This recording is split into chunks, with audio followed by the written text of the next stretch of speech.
Rome believed it would last forever. For centuries, the Roman Empire stood as the greatest power the world had ever seen.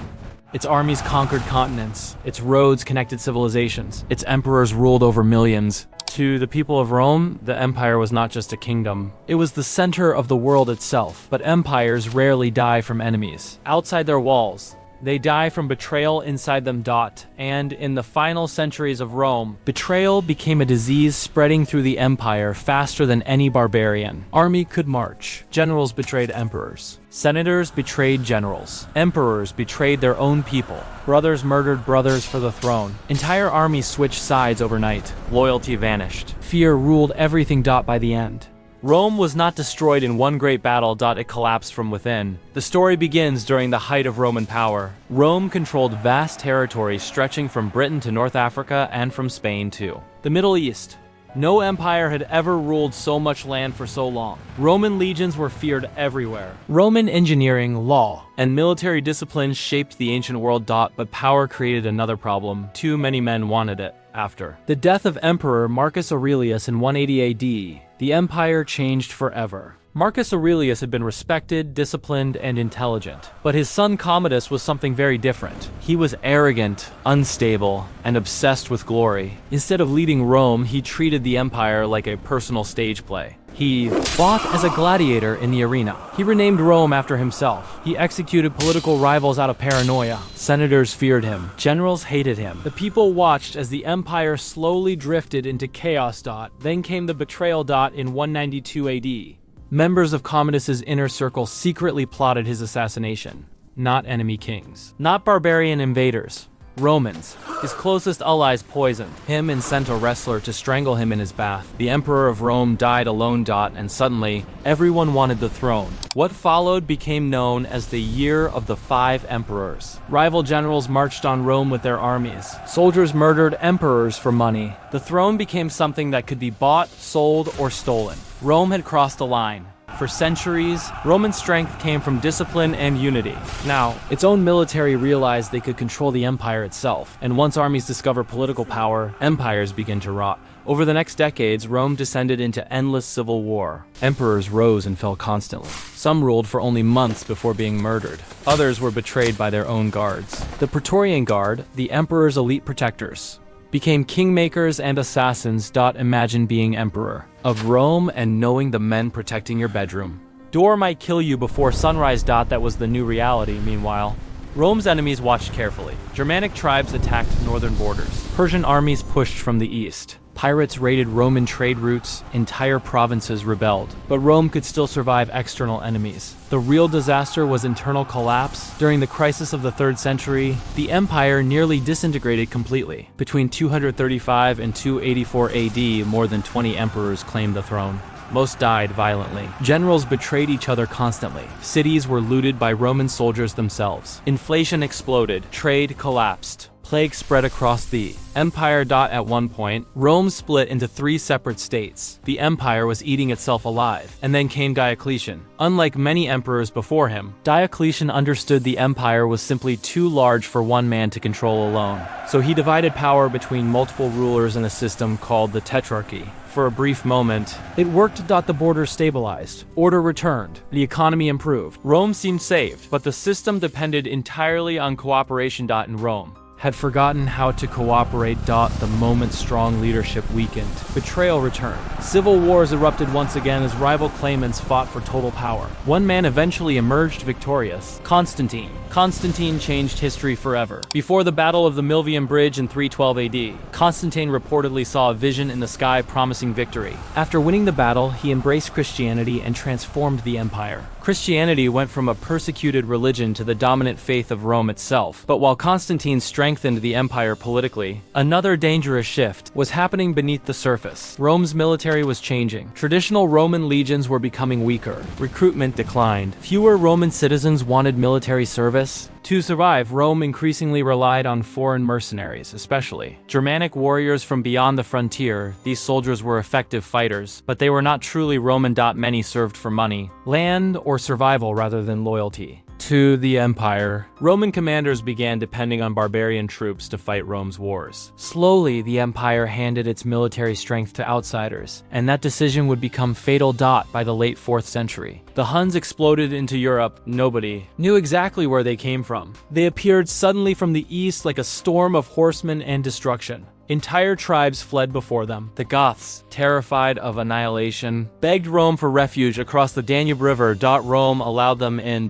It was a catastrophic mistake. Corrupt. Roman officials abused and starved the Gothic refugees. Desperate and furious, the Goths revolted. In 378 AD, Emperor Valens marched against them near Adrianople. He underestimated them completely. The Battle of Adrianople became one of the worst military disasters in Roman history. Gothic cavalry smashed the Roman army apart. Emperor Valens himself was killed, possibly burned alive inside a farmhouse while trying to escape. An entire Roman field army vanished in a single day. For the first time in centuries, the empire looked vulnerable. The Goths realized Rome could bleed. And once enemies realize an empire can bleed, they never stop attacking. Over the next decades, barbarian invasions intensified. Vandals, Visigoths, Franks, and other tribes poured across Roman borders. Some came as conquerors, others came as refugees fleeing worse enemies behind them. Rome struggled to respond because its own leaders kept fighting each other. Political betrayal had become permanent. In 410 AD, the unthinkable happened. The city of Rome itself was sacked by the Visigoths under King Alaric.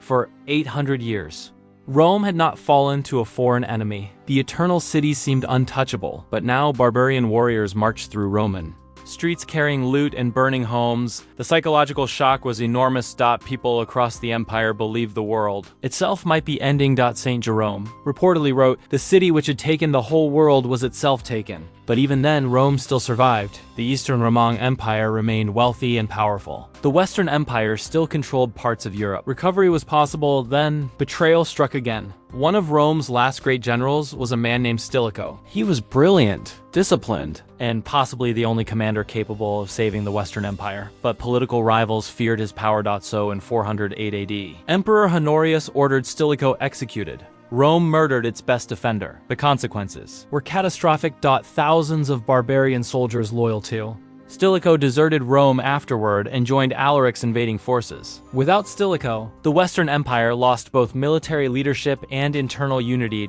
Fear overcame reason. And Rome paid the price. As the 5th century continued, the empire became weaker every year. Provinces broke away permanently. Tax systems collapsed. Farms were abandoned. Roman infrastructure decayed. Roads fell apart. Trade disappeared. Cities shrank. The empire that once dominated the Mediterranean was running out of money. Soldiers and hope. Then came Attila the Hun. Attila became one of the most feared men in history. His armies devastated entire regions of Europe. Cities surrendered immediately at the mere rumor of his arrival. Roman diplomats bribed him constantly to avoid destruction. But even Attila benefited from Roman betrayal. Roman politics had become so poisonous that one Roman princess secretly contacted Attila and asked for his help in a power struggle. She even offered marriage. The enemy of Rome was now involved in Roman internal politics itself. That is how weak the empire had become.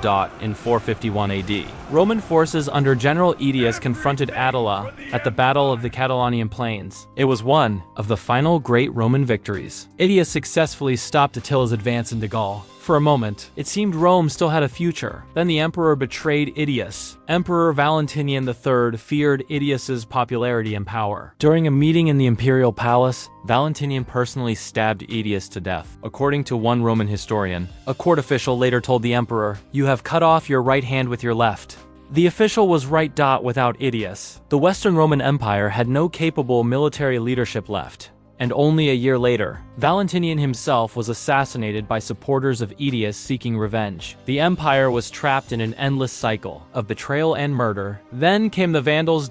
In 455 AD, Vandal forces crossed into Italy and sacked Rome again. This time the destruction was even worse. Palaces were stripped bare. Priceless treasures vanished. Entire districts were destroyed. The empire could barely defend its own capital anymore. Meanwhile, barbarian generals increasingly controlled Roman politics from behind the scenes. Emperors became puppets. Some ruled only months before disappearing. Others never commanded real authority at all. The Roman Senate still met. Imperial titles still existed. Ceremonies continued, but the empire itself was hollow. And then came the final betrayal. In 476 AD, a Germanic commander named Odoacer turned against the young emperor Romulus Augustulus. The emperor was only a teenager, placed on the throne by his father in yet another political power struggle. Odoacer marched on Ravenna, the western capital. There was barely any resistance. The Roman army, once the greatest fighting force on Earth, no longer had the strength or loyalty to defend the empire.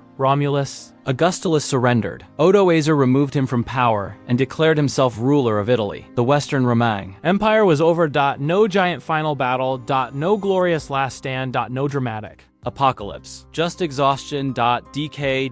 And betrayal. For centuries, Rome had survived impossible threats. Hannibal nearly destroyed the Republic. Civil wars tore the empire apart. Multiple times, barbarian invasions had been repelled again and again. But eventually, the empire lost something more important than territory. It lost trust. Romang. Leaders stopped believing in Rome itself. Generals fought for personal power instead of national survival. Soldiers served gold instead of ideals. Politicians feared each other more than foreign enemies. The empire became addicted to betrayal, and betrayal destroys civilizations slowly, before it destroys them all at once. Yet the fall of Rome did not truly end Rome's influence. Roman law survived. Roman engineering survived. Christianity spread across Europe using Roman roads and Roman institutions. Even after the empire collapsed politically, its ideas shaped the future of the world. In many ways, modern civilization still lives inside Rome's shadow, and perhaps that is the strangest part of the story. Rome died. But Rome never disappeared. The language of law, the structure of governments, military organization, architecture, roads, calendars, even the idea of empire itself, all carried fragments of Rome into the future. The empire collapsed, but its ghost remained everywhere.